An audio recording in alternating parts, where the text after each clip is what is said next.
جی ہم یہ پڑھ رہے تھے کہ اگر کوئی شخص چلتے کسی درخت سے کچھ تھوڑا بہت پھل چوری کر لیتا ہے جو محفوظ نہیں ہوتا، تو اس کے اوپر حد سرقہ جاری نہیں ہوگی۔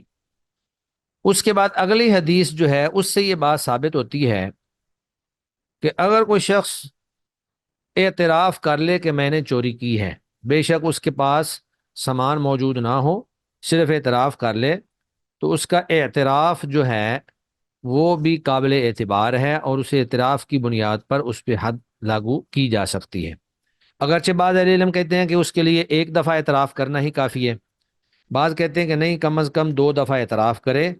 تو پھر اس کے اوپر حد لاگو کی جائے گی۔ امام احمد اور امام اسحاق وہ کہتے ہیں چور 2 مرتبہ اعتراف کرے تو پھر اس کی چوری ثابت ہوتی ہے، ایک دفعہ اعتراف کرے تو اس سے اس کے اوپر حد سرقہ جاری نہیں کی جائے گی۔ جمہور اہل علم کہتے ہیں کہ نہیں، ایک دفعہ اگر کوئی اعتراف کر لیتا ہے اور وہ عاقل بالغ سمجھدار ہے تو اس کے اوپر حد سرقہ لاگو کر دی جائے گی۔ وعن ابی امیۃ المخزومی عن ابی امیۃ المخزومی رضی اللہ تعالی عنہ، سیدنا ابو امیہ مخزومی رضی اللہ تعالی عنہ قال فرماتے ہیں، اتیا رسول اللہ صلی اللہ علیہ وسلم بلص، اللہ کے نبی صلی اللہ علیہ وسلم کے پاس ایک چور لایا گیا، قد اعترف اعترافا، اور اس نے اپنی چوری کا اعتراف کر لیا، ولم یوجد معه متاع، اور اس کے پاس کوئی سامان نہیں تھا، فقال له رسول اللہ صلی اللہ علیہ وسلم، تو اسے اللہ کے نبی صلی اللہ علیہ وسلم نے کہا، ما اخالک سرقتا، میرا نہیں خیال کہ آپ نے چوری کی ہوگی۔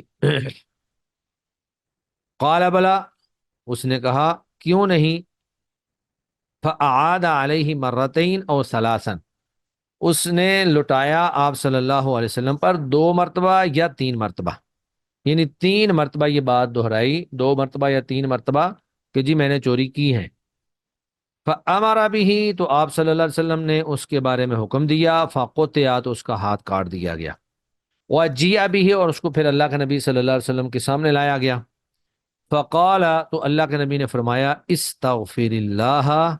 اللہ سے اپنے گناہ کی بخشش مانگ، وتب الیہ، اور اس سے توبہ کر۔ فقال، تو اس نے کہا، استغفر اللہ، میں اللہ سے اپنے گناہ کی بخشش مانگتا ہوں، واتوب الیہ، اور میں اللہ سے توبہ کرتا ہوں۔ فقال، تو اللہ کے نبی صلی اللہ علیہ وسلم نے پھر اس کے لیے دعا فرمائی، اللہم تب علیہ، اے اللہ اس کی توبہ کو قبول کر لے، سلاسن، 3 مرتبہ دعا کی۔ تو یہ اللہ کے نبی صلی اللہ علیہ وسلم کی رحمت تھی کہ اگر وہ اپنے اعتراف سے پھر جاتا اور وہ کہہ دیتا جی نہیں میں نے تو چوری نہیں کی ہے، تو اس کے اوپر حد لاگو نہیں ہونی تھی، لیکن وہ اللہ کے ڈر اور اللہ کے خوف سے کہ کہیں قیامت کے دن مجھے سزا نہ ملے، دنیا کے اندر ہی میں سزا لے لیتا ہوں،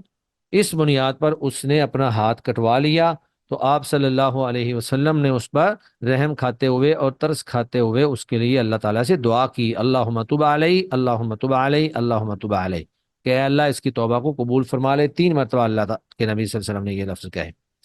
اخرجہ ابو داود واللفظ لہ، اس حدیث کو امام ابو داود نے روایت کیا ہے اور یہ الفاظ بھی انہی کے ہیں۔ احمد والنسائی، اس طرح امام احمد اور نسائی نے بھی روایت کیا ہے، ورجالہ ثقات، اور اس کے راوی جو ہیں وہ ثقہ ہیں۔ واخرجہ الحاکم، اور اس کو حاکم نے روایت کیا ہے، من حدیث ابی ہریرہ، ابو ہریرہ رضی اللہ تعالی عنہ کی روایت سے، فساقہ بمعناہ، اور اسی معنی کو بیان کرتے ہوئے آگے جو ہے فرمایا، وقال فیہ، اور اس میں آپ صلی اللہ علیہ وسلم نے فرمایا، اذهبوا به، اس کو لے جاؤ، فقطعوہ، اور اس کا ہاتھ کاٹ دو، ثم احسموہ، پھر اس کو داغ دو۔ تو یہ داغنا یہ ہوتا ہے کہ گرم تیل کے اندر کٹے ہوئے ہاتھ کو ڈال دیتے ہیں، اس سے پھر خون بہنا بند ہو جاتا ہے، یعنی ہاتھ کٹنے کے بعد یہ گویا کہ اس کے لیے ایک آپریٹ ہوتا ہے خون کو بند کرنے کے لیے، کیونکہ اگر ہاتھ کاٹنے کے بعد اس کو داغا نہ جائے،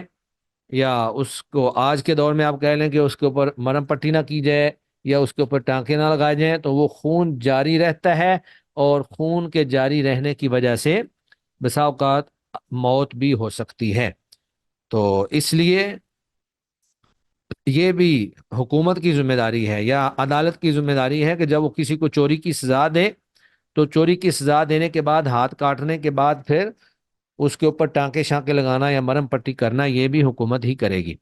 وہ اخرجہ البزار ایضا وقال لا بأس باسنادہ، اور اس حدیث کو امام بزار نے بھی روایت کیا ہے اور فرمایا کہ اس کی سند میں کوئی حرج والی بات نہیں ہے۔ اس کے بعد پھر اس حدیث سے جو ہمیں نکات معلوم ہوتے ہیں وہ یہ ہیں کہ سرقہ جیسے گواہوں سے ثابت ہوتا ہے ایسے ہی اقرار سے بھی ثابت ہوتا ہے۔ اور ثابت ہونے کا مطلب یہ ہے کہ مال مسروقہ اگر بقدر نصاب یعنی 1/4 دینار کے مطابق ہو اور اس کا اقرار کرے چور تو پھر اس کے اوپر سزا لاگو ہوگی۔ اب سرقہ کے اقرار میں تکرار کی شرط میں علماء کا اختلاف ہے۔ ایک قول یہ ہے کہ ایک دفعہ ہی کافی ہے، لیکن معروف علماء اور اکثر علماء یہی کہتے ہیں کہ اس کے لیے کم از کم 2 دفعہ، یعنی جس طرح 2 عادل گواہوں سے ثابت ہوتا ہے اسی طرح اقرار میں بھی 2 دفعہ ہونا چاہیے۔ اب اس کے انہوں نے شکلیں بنائی ہیں، ایک یہ ہے کہ 2 عادل گواہ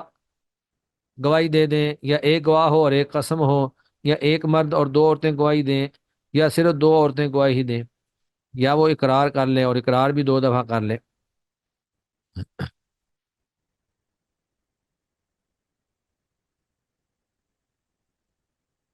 اس کے بعد یہ حدیث یہاں پر جو بیان کی گئی ہے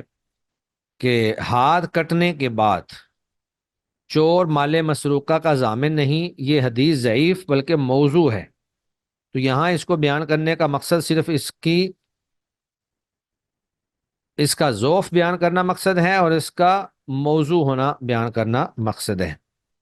وان عبد الرحمن بن عوف، سیدنا عبد الرحمن بن عوف سے مروی ہے ان رسول اللہ صلی اللہ علیہ وسلم قال، بے شک رسول اللہ صلی اللہ علیہ وسلم نے فرمایا، لا یغرم السارق، نہیں ضامن بنایا جائے گا چور کو، اذا اقیم علیہ الحد، جب اس پر حد قائم کر دی جائے۔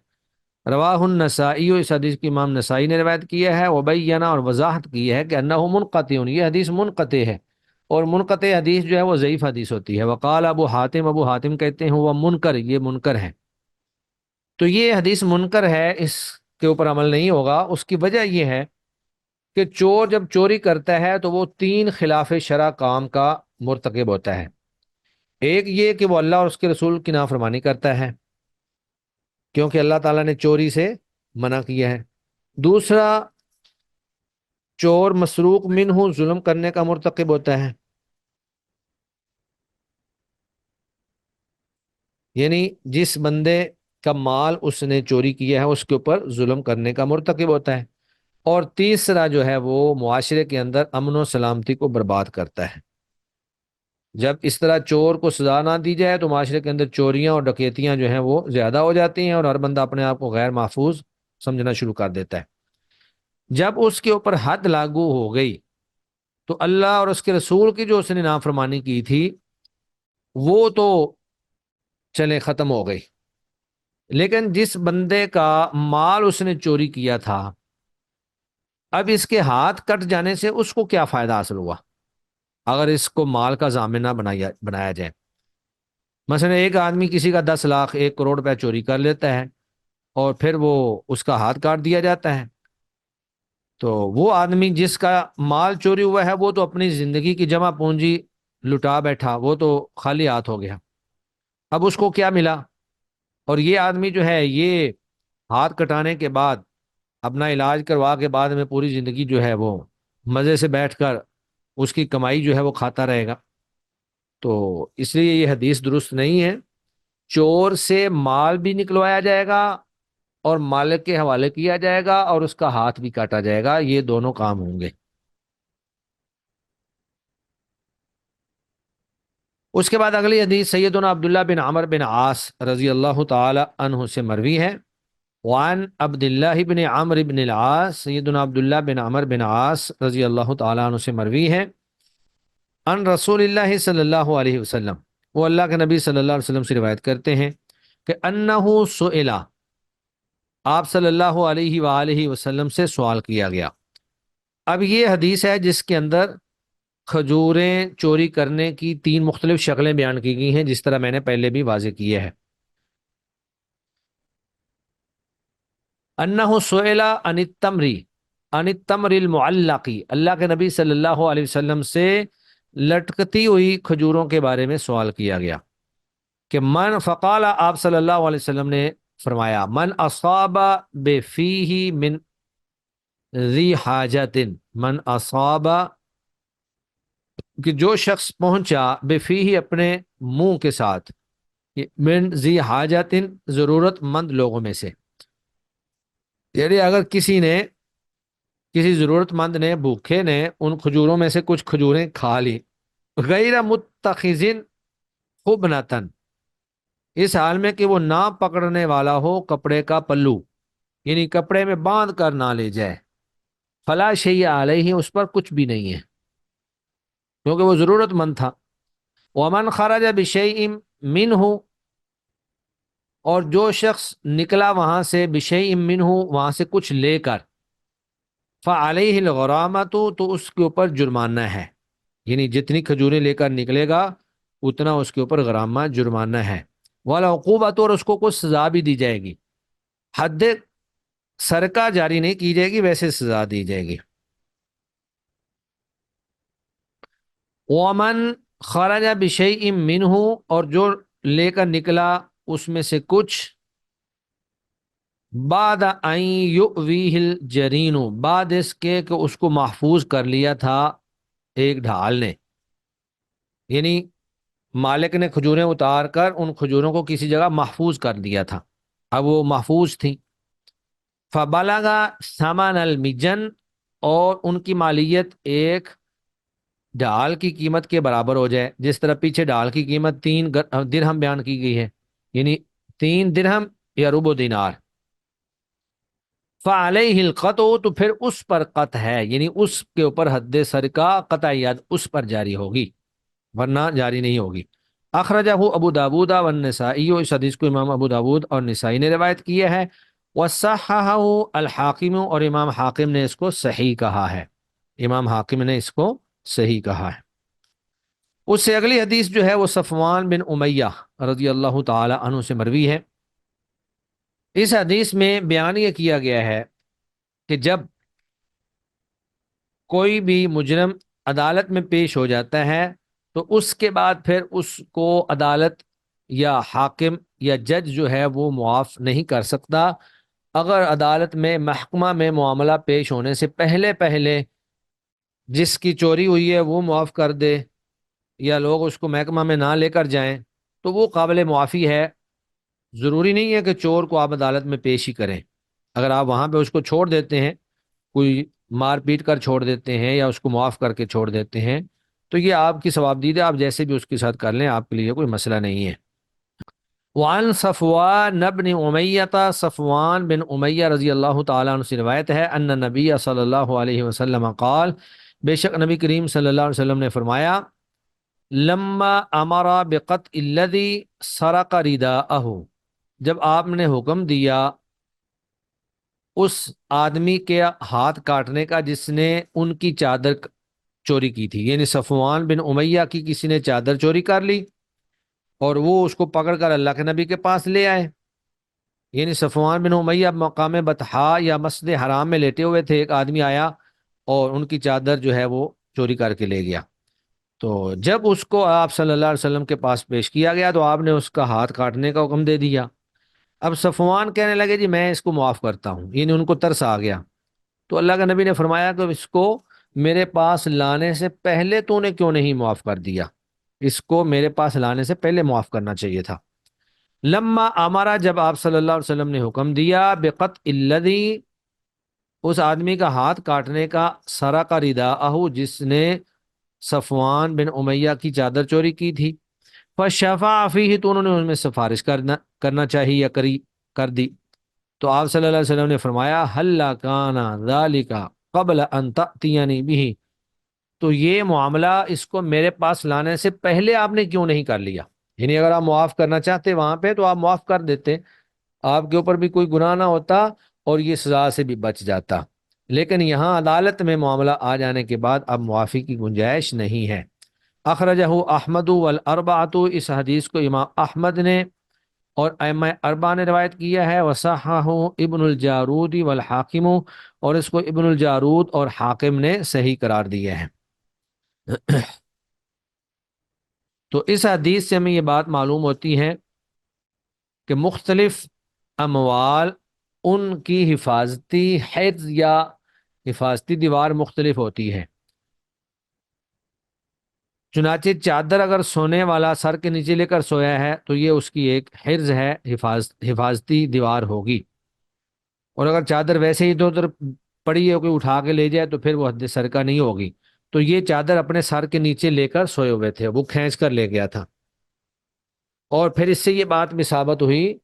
کہ حد کے اندر معافی یا سفارش حاکم یا جج کے سامنے جانے سے پہلے پہلے جائز ہے، اس کے بعد جائز نہیں ہے۔ اور مذکورہ چادر میں ہاتھ کاٹنے کا حکم اس بات پر دلالت کرتا ہے کہ وہ چادر قیمتی تھی اور اس کی قیمت حد سرقہ تک پہنچتی تھی، حد سرقہ کا جو نصاب ہے اس تک پہنچ جاتی تھی، اس لیے آپ صلی اللہ علیہ وآلہ وسلم نے اس پر حد سرقہ جاری فرمائی۔ اس کے بعد معاملہ یہ ہے کہ اگر ایک شخص بار بار چوری کرتا ہے تو کیا اس کو ایک ہی سزا دی جائے گی ہاتھ کاٹنے کی، یا اس کو قتل بھی کیا جا سکتا ہے؟ اس حدیث کے اندر ایسے شخص کو قتل کرنے کا تذکرہ ہے، لیکن یہ حدیث صحیح نہیں ہے، یہ منسوخ بھی ہے اور منکر بھی ہے۔ تو اب آدمی اگر بار بار چوری کرتا ہے تو اس کو پہلے تو ہاتھ ہی کاٹے جائیں گے، اور اس کے بعد پھر حاکم جو بھی اس کے لیے تعزیری سزا مقرر کرنا چاہے وہ کر سکتا ہے۔ وعن جابر رضی اللہ تعالی عنہ قال، سیدنا جابر رضی اللہ تعالی عنہ سے روایت ہے، انہوں نے کہا جی اب سارقن الی النبی صلی اللہ علیہ وسلم، نبی کریم صلی اللہ علیہ وسلم کے پاس ایک چور کو لایا گیا، فقالا، تو آپ صلی اللہ علیہ وسلم نے فرمایا اقتلوہ، اس کو قتل کر دو۔ فقالو، صحابہ نے کہا انما سرق یا رسول اللہ، بے شک اس نے تو چوری کی ہے اللہ کے رسول، یعنی صحابہ نے بھی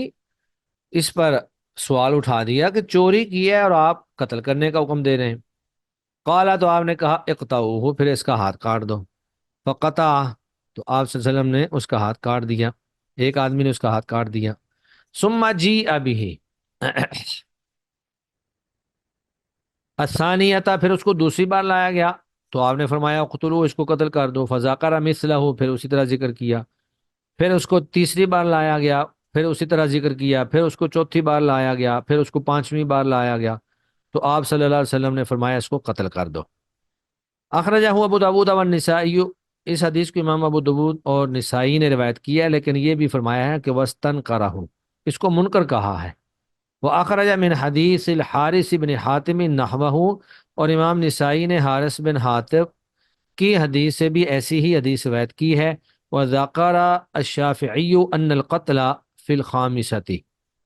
اور امام شافعی نے کہا کہ پانچویں مرتبہ میں چور کو قتل کرنے کا جو حکم ہے یہ بھی منسوخ ہے۔ تو چونکہ حدیث ہی موضوع یا منکر قسم کی ہے، اس لیے اس کے اوپر عمل نہیں کیا جا سکتا۔ اب یہ حاکم کی ثوابدید پر ہے کہ وہ اس کے ساتھ کیا معاملہ کرتا ہے۔ اس کے بعد پھر آگے باب ہے، باب حد الشاربی و بیان المسکری، شراب پینے والے کی حد کا اور نشہ آور شے کا بیان، یعنی جو آدمی شراب پیتا ہے اس کی کیا حد ہے اور نشہ آور چیز کیا ہوتی ہے۔ بسا اوقات ایسا ہوتا ہے کہ ایک آدمی شراب پی پی کر عادی ہو جاتا ہے اور اس کو نشہ نہیں آتا ہے، تو پھر اس کا مطلب یہ نہیں ہے کہ اس کے لیے شراب پینا جائز ہو گیا۔ اور پھر جو چیز زیادہ نشہ کرتی ہو، یعنی زیادہ پینے سے نشہ آتا ہو، تھوڑے سے نشہ نہ آتا ہو، تو وہ بھی حرام ہے، وہ بھی نشہ ہی ہے، بے شک زیادہ سے نشہ آئے یا تھوڑے سے نشہ آئے۔ اور مسکر جو ہے وہ ہر نشہ لانے والی چیز کو کہا جاتا ہے۔ مسکر ہر اس چیز کو کہتے ہیں جو لذت و مستی کے طور پر عقل پر پردہ ڈال دے، تب پھر آدمی کے پاس عقلی احساس تو باقی نہیں رہتا، گو کوئی ضرب لگانے سے درد کا احساس ضرور ہوتا ہے لیکن عقلی و شعوری احساس جاتا رہتا ہے۔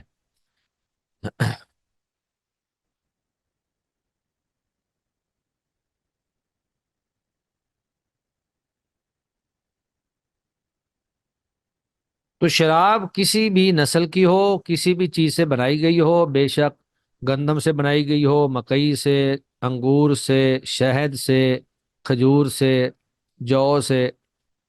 جس بھی چیز سے بنائی گئی ہو، جب اس کے اندر نشہ آ جائے گا تو وہ حرام ہے، تھوڑی بھی حرام ہے، زیادہ بھی حرام ہے۔ اور بے شک شراب کی بوتل پر شہد کا لیبل لگا دیا جائے، یا شراب کی بوتل پر کوئی اور لیبل لگا دیا جائے، یا کسی بھی برانڈ کی شراب ہو، شراب شراب ہے اور حرام ہے۔ تو شراب خور کی سزا بیان کرتے ہوئے سیدنا انس بن مالک سے روایت ہے، ان انس بن مالک، سیدنا انس بن مالک سے روایت ہے، ان نبی صلی اللہ علیہ وسلم، بے شک نبی کریم صلی اللہ علیہ وسلم، اوتیا براجل، آپ کے پاس ایک آدمی لایا گیا، قد شرب الخمرہ، جس نے شراب پی رکھی تھی، فجلدہ، تو آپ نے اس کو مارا، بجریدتین، کھجور کی دو شاخوں کے ساتھ، نحو اربعین، 40 کے قریب، 40 بار، یعنی 40 ماری، 40 کوڑے مارے۔ قال، فرماتے ہیں، وفعلہ ابو بکر، ابو بکر صدیق رضی اللہ تعالیٰ عنہ نے بھی یہی کام کیا، یعنی 40 کوڑے مارے جاتے تھے۔ فلما کان عمر، جب حضرت عمر رضی اللہ تعالیٰ عنہ کا دور تھا، استشار الناس، تو انہوں نے لوگوں سے مشورہ کیا،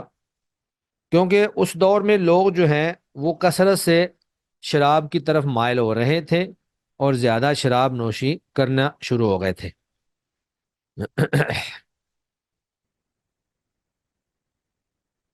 تو عبد الرحمن بن عوف رضی اللہ تعالیٰ عنہ نے کہا کہ تعزیر میں اخف الحدود، کہ حدود میں جو کم ترین سزا ہے وہ سمانون، وہ 40 کوڑے ہیں، یعنی اللہ کے نبی کے دور میں ابو بکر صدیق رضی اللہ تعالیٰ عنہ کے دور میں 40 کوڑے مارے جاتے تھے، اور جب حضرت عمر رضی اللہ تعالیٰ عنہ کا دور آیا اور آپ نے دیکھا کہ لوگ اس معاملے میں سستی کا مظاہرہ کر رہے ہیں، تو آپ نے صحابہ سے مشورہ کیا کہ ہمیں سزا میں زیادتی کرنی چاہیے، کیونکہ لوگ 40 کوڑوں کو ہلکا سمجھ رہے ہیں۔ تو حضرت عبد الرحمن بن عوف نے پھر تعزیر، کیونکہ یہ تعزیری سزا ہے، تو حضرت عبد الرحمن بن عوف رضی اللہ تعالی عنہ نے پھر کہا کہ کم ترین سزا جو ہے حدود کے اندر وہ 80 کوڑے ہے، تو ہم 80 کوڑے جو ہیں وہ سزا مقرر کر دیتے ہیں۔ فامر به عمر، تو حضرت عمر نے اسی کے ساتھ حکم دے دیا، اور پھر 80 کوڑے جو ہیں وہ مارے جاتے تھے۔ تو اس حدیث سے یہ بات معلوم ہوتی ہے کہ ایک معاشرے کے اندر اگر منکرات کثرت سے واقع ہو رہی ہوں، جیسا کہ حضرت عمر رضی اللہ تعالی عنہ کے اس دور میں ہوا، تو اس کو روکنا یہ حاکم کا فریضہ ہے، اس کے اوپر لازم ہے کہ وہ اس کو روکنے کے لیے حدود حدود کا نفاذ کرے، تعزیرات کا نفاذ کرے، یا سزائیں دینے کا نفاذ کرے۔ اور پھر اس سے یہ بھی بات معلوم ہوئی کہ بلا ضرورت ناگوار باتوں میں کسی شخص کا نام لینا صراحتاً درست نہیں ہے، تاکہ اس کی عزت نفس مجروح نہ ہو، کیونکہ یہاں پر یہ نہیں بتایا گیا کہ وہ کون شخص تھا، بس یہی کہا گیا کہ اوتیا براجل، ایک آدمی لایا گیا۔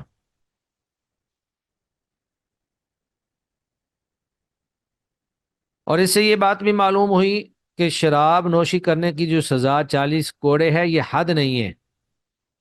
یہ حد نہیں ہے، بس 40 کے قریب مارے اور بعد میں اس کو بڑھا دیا حضرت عمر رضی اللہ تعالیٰ عنہ نے۔ یہ ایک تعزیری سزا ہے جو کم و بیش کی جا سکتی ہے،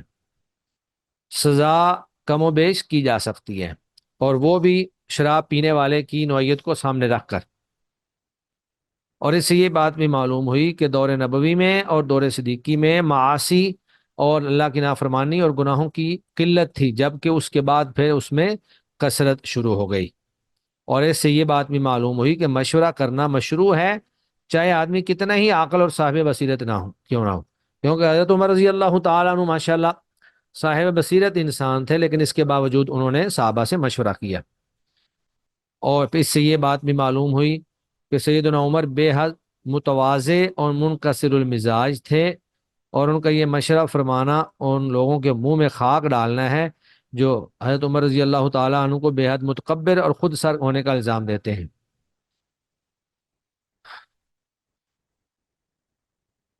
والے مسلم، اور مسلم کی صحیح مسلم میں ان علی، حضرت علی رضی اللہ تعالی عنہ سے فی قصۃ ولید بن عقبہ کے واقعہ میں یہ الفاظ بھی موجود ہیں کہ جلد النبی صلی اللہ علیہ وسلم، کوڑے مارے نبی کریم صلی اللہ علیہ وسلم نے 40، وجلد ابو بکر، اس طرح ابو بکر صدیق رضی اللہ تعالی عنہ نے بھی 40 کوڑے مارے، وہ عمر 80، اور حضرت عمر رضی اللہ تعالیٰ عنہ نے 80 کوڑے مارے، وہ کل سنت، اور یہ سب سنت ہے، یعنی 40 کوڑے مارنا یا 80 مارنا یہ سب سنت ہے، وَهَذَا أَحَبُّ إِلَيَّ، اور یہ مجھے زیادہ محبوب ہے، وفی هذا الحدیث، اور اس حدیث میں یہ الفاظ بھی ہیں کہ ان رجلا شہد علیہ، کہ ایک آدمی نے ولید بن عقبہ کے اوپر کے خلاف یہ گواہی دی کہ انہ رآہ، کہ بے شک انہوں نے اس کو دیکھا ہے یتقیع الخمر، شراب کی قے کرتے ہوئے، فقال عثمان، تو حضرت عثمان نے فرمایا انہ لم یتقیعها، بے شک اس نے نہیں اس کی قے کی، حتی شربہا، حتی کہ اس نے اس کو پیا ہوگا، یعنی شراب پی کر ہی اس نے قے کی ہے، ورنہ شراب کی قے کیسے ہو سکتی ہے؟ تو یہ اصل میں ہوا یوں تھا کہ حضرت عثمان رضی اللہ تعالیٰ عنہ کے دور خلافت میں ولید بن عقبہ پر شراب نوشی کا اتہام، تہمت لگی، حمران اور ایک دوسرے آدمی نے اس کے خلاف گواہی دی، ان میں سے ایک نے تو یہ گواہی دی کہ میں نے اس کو شراب پیتے دیکھا ہے، اور دوسرے نے یہ گواہی دی کہ میں نے اسے شراب کی قے کرتے دیکھا ہے، جس پر حضرت عثمان رضی اللہ تعالیٰ عنہ نے کہا کہ شراب کی قے اس وقت ہی ہوتی ہے جب کوئی شراب پیتا ہے، تو حضرت عثمان رضی اللہ تعالیٰ عنہ نے بحیثیت خلیفہ حضرت علی سے کہا کہ آپ اس پر حد لگائیں، تو حضرت علی رضی اللہ تعالیٰ عنہ نے حضرت حسن سے کہا کہ آپ اس پر حد لگائیں، تو حضرت حسن جو ہے وہ کہنے لگے کہ جو گرم کا والی ہے وہی سرد کا بھی والی ہو، یعنی جو آدمی خلافت کے معاملات اور خلافت کی سہولیات سے لطف اندوز ہو رہا ہے وہ اس کی شدت اور کڑوی صورت کو بھی اختیار کرے۔ ان کا مقصد یہ تھا کہ حضرت عثمان اور ان کے اقربا میری نسبت زیادہ ولایت رکھتے ہیں، تو برے معاملات میں بھی انہوں کو ہی یہ کام کرنا چاہیے۔ تو حضرت حسن جب تیار نہیں ہوئے تو پھر حضرت علی رضی اللہ تعالیٰ عنہ نے عبداللہ بن جعفر سے کہا کہ تم اسے حد لگاؤ، انہوں نے کوڑا پکڑا اور حد نافذ کر دی۔ حضرت علی شمار کرتے جاتے تھے، جب 40 کوڑے لگے تو حضرت علی نے کہا کہ بس کافی ہے، رسول اللہ نے 40 ہی لگائے تھے۔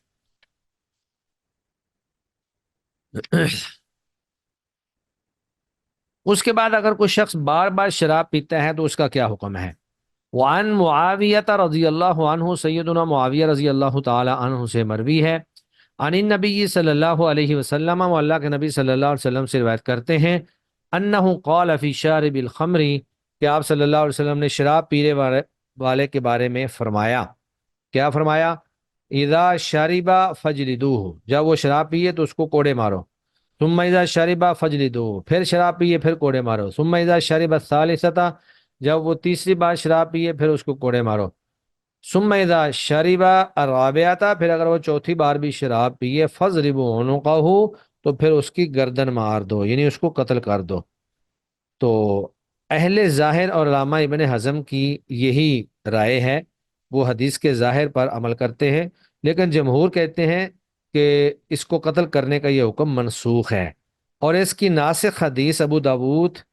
میں امام زہری کی روایت ہے کہ آپ صلی اللہ علیہ وسلم نے چوتھی بار شراب پینے والے شخص کو قتل نہیں کیا تھا، صرف کوڑوں کی سزا پر اکتفا کیا تھا، بلکہ امام شافعی رحمہ اللہ نے اجماع نقل کیا ہے کہ شراب پینے والے شخص کو کسی صورت بھی موت کی سزا نہیں دی جا سکتی۔ اخرجہ احمد وہذا لفظہ والاربعۃ، اس حدیث کو امام احمد اور ائمہ اربعہ نے روایت کیا ہے، اور یہ لفظ جو ہے یہ مسند احمد کے ہیں۔ وذکر الترمذی، اور امام ترمذی نے ذکر کیا ہے ما یدل علی انہ منسوخ، ایسے الفاظ ذکر کیے ہیں جو یہ بتلاتے ہیں کہ یہ حکم منسوخ ہے۔ اخرج ذالک ابو داودہ، اور اسی طرح امام ابو داود نے زہری سے صریحاً یہ ذکر کیا ہے کہ یہ حکم جو ہے یہ منسوخ ہے۔ تو جمہور اہل علم کا یہی موقف ہے۔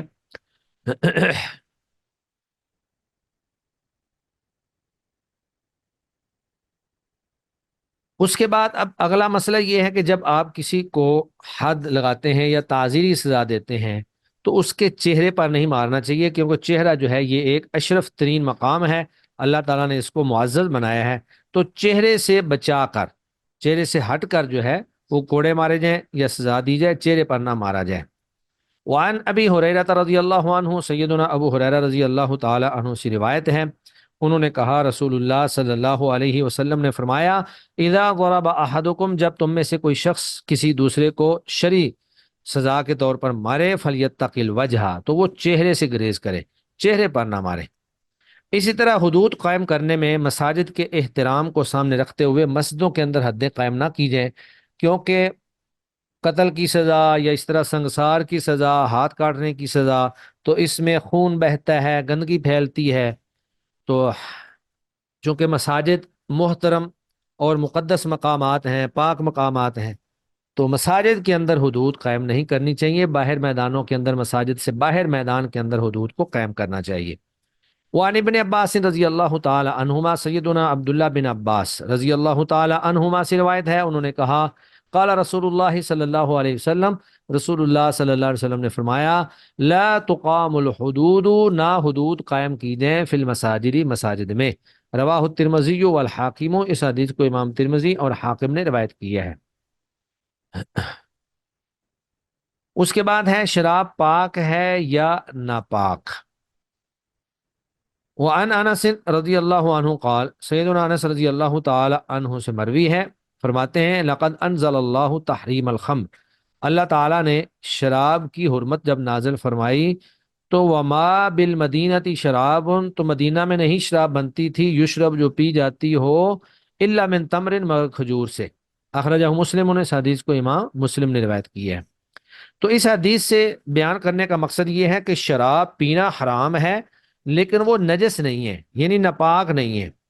کیونکہ وہ انگور سے بناتے تھے، انگور سے شیرہ کشید کر کے اس کو ایک عرصے تک رکھ دیتے اور پھر اس کے اندر نشہ پیدا ہو جاتا۔ تو اب انگور جو ہے وہ بذات خود نجس نہیں ہے، تو اگر شراب کسی کے کپڑوں پر لگ جائے یا کسی کے ہاتھ کو لگ جائے تو وہ ناپاک نہیں ہے، نجس نہیں ہے، ہاں البتہ اس کو پینا حرام ہے، اس کو پینا حرام ہے۔ تو مدینہ میں تو اس وقت صرف کھجور کی شراب بنائی جاتی تھی، اگرچہ دیگر احادیث جو ہم آگے پڑھیں گے ان کے اندر یہ بات ہم پڑھیں گے کہ شراب کئی ایک چیزوں سے تیار کی جاتی تھی عرب کے اندر۔ مدینے میں اگرچہ ایک ہی چیز سے تیار کرتے تھے، لیکن مختلف چیزوں سے پورے عرب کے اندر شراب تیار کی جاتی تھی، اور آج بھی کئی چیزوں سے تیار ہوتی ہے۔ شروع میں شراب حرام تھی، پھر تدریجاً اللہ تعالیٰ نے اس کو ایسا ایسا حرام کر دیا۔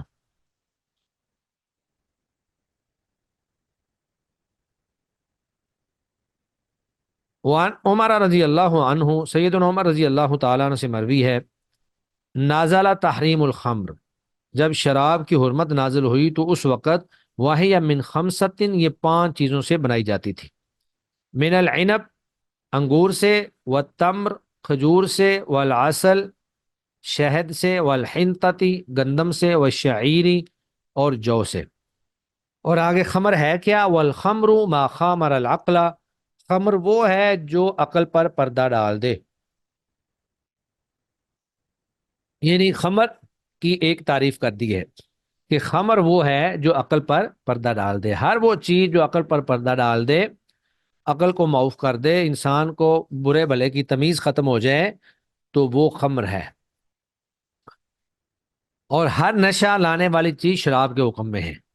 وعن ابن عمر رضی اللہ عنہما، سیدنا عبداللہ بن عمر رضی اللہ عنہما سے روایت ہے، وہ اللہ کے نبی صلی اللہ علیہ وسلم سے روایت کرتے ہیں،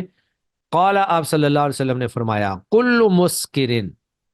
ہر نشہ لانے والی چیز، خمرن، شراب ہے،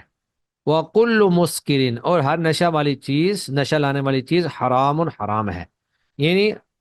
ہر وہ چیز جس سے نشہ پیدا ہوتا ہو، وہ شراب اس کو خمر کہا جائے گا۔ بے شک شراب سے ہٹ کر کوئی چیز ہو،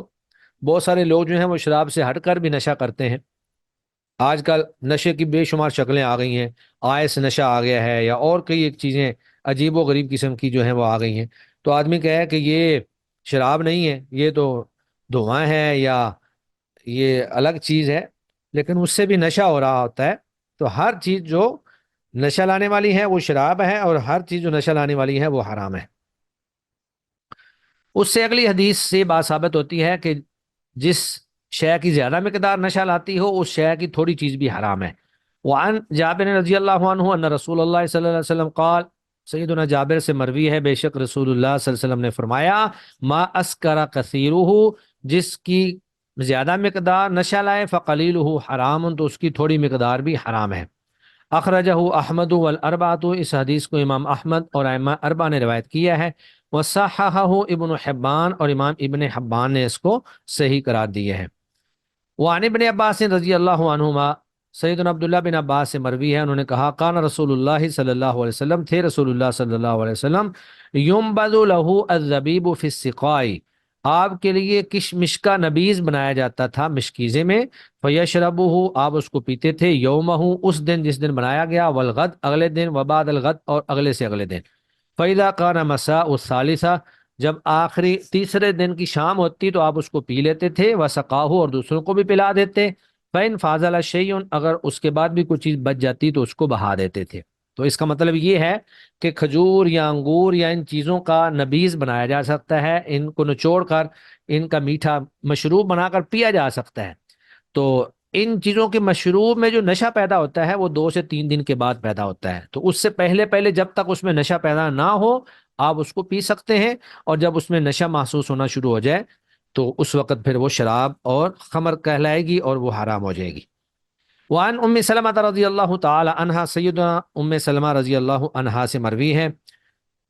وہ اللہ کے نبی سے روایت کرتی ہیں، اللہ کے نبی نے فرمایا، ان اللہ، بے شک اللہ تعالیٰ نے، لم یجعل شفاءکم، نہیں رکھی تمہاری شفا، فیما حرم علیکم، ان چیزوں میں جس کو تمہارے اوپر حرام کر دیا ہے، یعنی حرام چیزوں میں شفا نہیں ہو سکتی۔ کوئی یہ کہے کہ میں فلاں بیماری کے اندر شراب پی لوں اور مجھے اس سے شفا مل جائے گی، تو یہ نہیں ہو سکتا، کیونکہ اللہ تعالیٰ نے انہی چیزوں کو حرام کیا ہے جو چیزیں انسان کی صحت کے لیے مضر ہیں۔ جو بھی چیزیں انسان کی صحت کے لیے مفید ہیں اللہ تعالیٰ نے اس کو انسانوں کے اوپر حرام نہیں کیا۔ تو اگر ایک چیز کو اللہ نے حرام کر دیا ہے تو اس حرام چیز کے اندر ہو ہی نہیں سکتا کوئی اس کے اندر کسی بیماری کی شفا ہو۔